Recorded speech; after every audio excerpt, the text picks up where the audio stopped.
President Putin and I have been discussing various things, and I think it's going very well. We've had some very, very good talks. We're going to have a talk now, and obviously that will continue. But we look forward to a lot of very positive things happening for Russia, for the United States, and for everybody concerned. And it's an honor to be with you. Thank you. Thank you. Finally, Rachel, proof of collusion.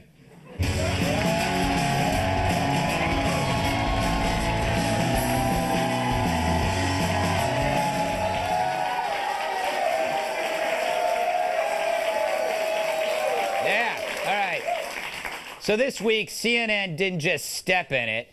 They jumped headfirst into a sewage treatment plant and did the breaststroke.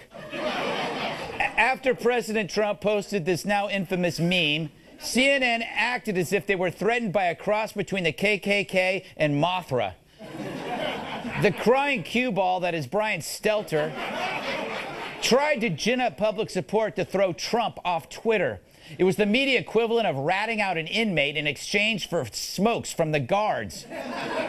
They should make a movie about him. This is a WWE WrestleMania video. You can see that the CNN logo has been superimposed onto the other fighter's face. He came. Even if some people think it was just funny, he saw. It is being taken very seriously. He thinked. We're going to keep asking Twitter that question, whether they believe it violates their terms of service. If you cross him, he'll read the terms of service. Then he'll tell on you. Who's going to speak up? Brian Stelter in the role of a lifetime as Captain Tattletale, with Jeff Zucker and Danny Trejo as Laser. Hall monitors, Twitter justice.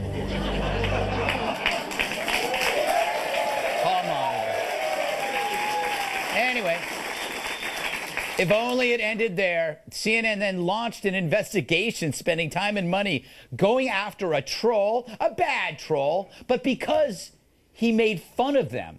And when they found him, and who knows if they even got the right guy, they proudly paraded his scalp, but said they wouldn't name him unless he misbehaved again. Basically, they held his future in their hands. Seemed like a threat. Who does that remind you of? What? Say what again? Say what again? I dare you. I double dare you. That's just a joke. That wasn't real, CNN. You never know. So why is this such a big deal? Well, when a giant corporation threatens to expose a nobody in order to silence him, that's huge. It's like swatting a fly with a nuke. CNN caught hell for it, not just for being stupid, but for being creepy and humorless too. First, the stupidity. Did they not realize the meme wasn't real? It's pro wrestling. It's fake. Sorry, Tyrus.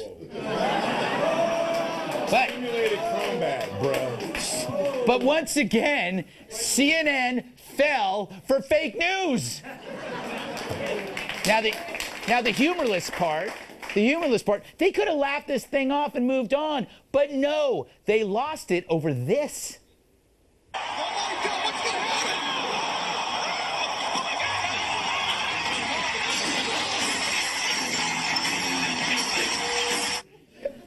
It's not even very good. I mean, you can tell it's not really CNN. It's like, it's not real. But of course, once you say something bugs you to a bunch of people on Twitter, Reddit, and 4chan, what are they gonna do next? They're just gonna make more of it. That's what happens when you tell people what bothers you. They step it up. Anyone with siblings knows this.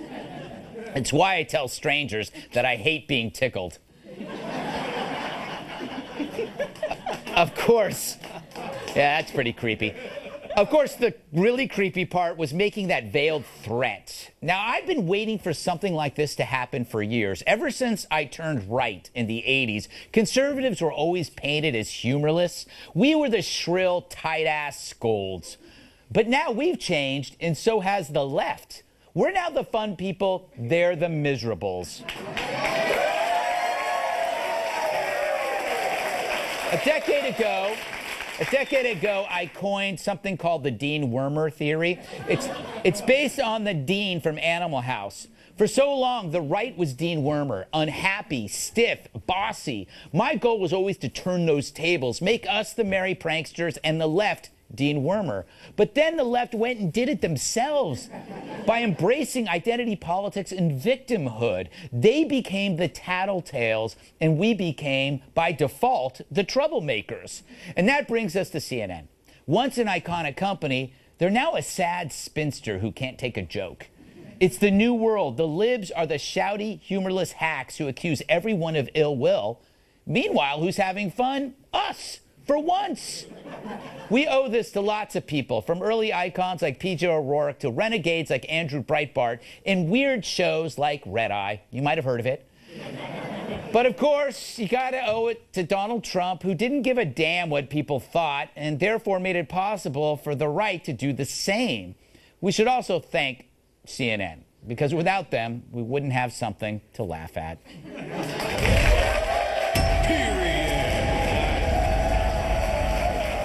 Let's welcome tonight's guest. She's so bright, moths flutter around her head.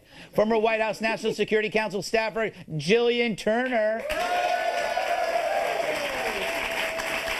He's so funny that banana peels slip on him. Actor, writer, comedian Jamie Lissow. She's so clinical, or cynical, it's clinical. Read that in reverse. Co-host of the Fox News specialist, Kat Timpf. Yeah! And a cruise ship is his bath towel. Toy. Whoa. I know, towel. What I'm was I just thinking? big and I'm his massive sidekick. Hey, Tyrus. Hey.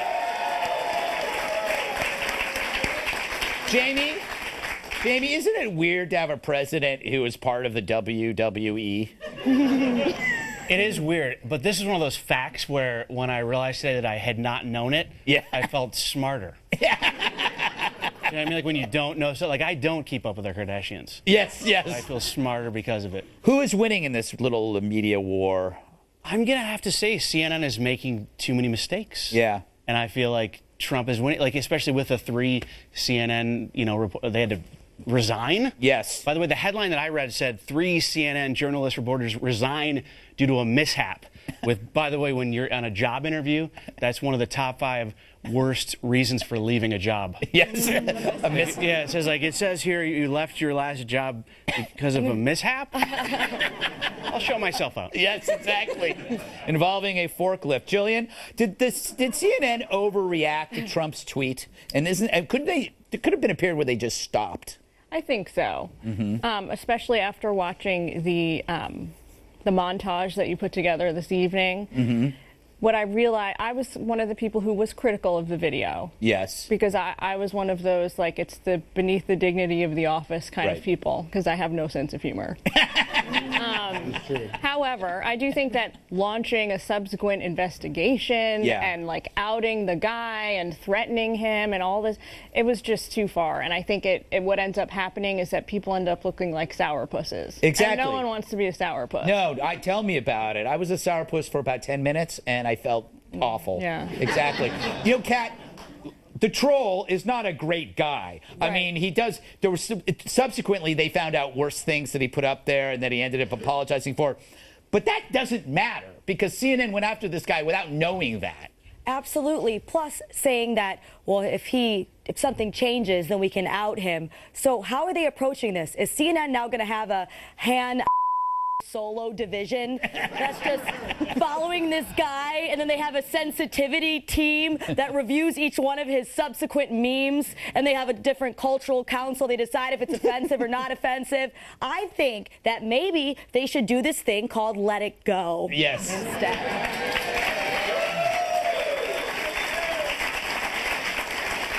I let it go often, usually on the side of a highway. Hey, Tyrus. Hey, Greg. Don't you think the other problem to this is whether this guy was rotten or not? CNN's a billion-dollar company. They were punching down. This isn't even punching down. This is punching way, way down. Okay, well, first of all, the biggest problem, this whole thing, is the ugly word fake. Yeah. Your mama. Okay? You go see a movie, you see Terminator, you say, oh, that was a great movie, but it was really fake. No, you don't. Wrestling's entertainment. Yeah. It's simulated combat. Call it fake. I welcome anyone who wants to test the fake theory to come down in the ring, sign a waiver, because things happen in fake world. So that's the biggest issue for me. And here's the other thing. And CNN thought they were so slick and clever with their, well, isn't wrestling fake?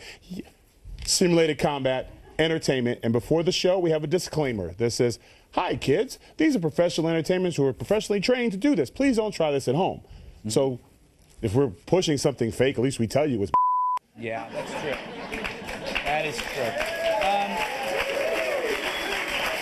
By the way, they're still not even sure this is the actual guy. He said a cuss word. I know he said a cuss word. We'll edit that out. It was the way I was raised. Sorry. Yes, but no, but they're not. They don't even know it's the real guy.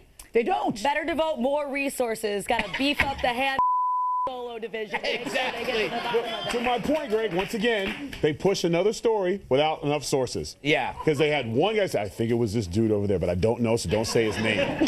Got it. Run it anyways. Do you know what kills me? We got to move on. But the media bends over backwards to explain the non-violent nature of the word jihad with this person, Linda Sarsour. They're like, oh, she didn't really mean this or really that. But then they explain how violent a fake meme is. So they flip out over a wrestling meme. But then when Linda Sarsour starts waging jihad against Trump, they're going, oh, she didn't mean that. She didn't mean it was violent. Get it right. Like their priorities are so effing reversed. See, that's how you swear. You know I could really be in danger? What? We could really be in danger if there is a guy out there somewhere with a cube CNN. That guy. A tragic case of mistaken identity. It was like in America's Most Wanted. The guy who played the criminal would always get arrested. Yes. I'm just an actor. So if you see one, if you see a blockhead CNN person walking down the street, Punch him. don't fall victim to stereotyping. Right in the end. We have a few at this network. All right, simulatedly combat him. Yes. Coming up, Poland, Hamburg, Putin, Merkel. Those are the names of my 4 ferrets, and they're doing great. But what about the president's latest foreign trip? The discussion to end all discussions next.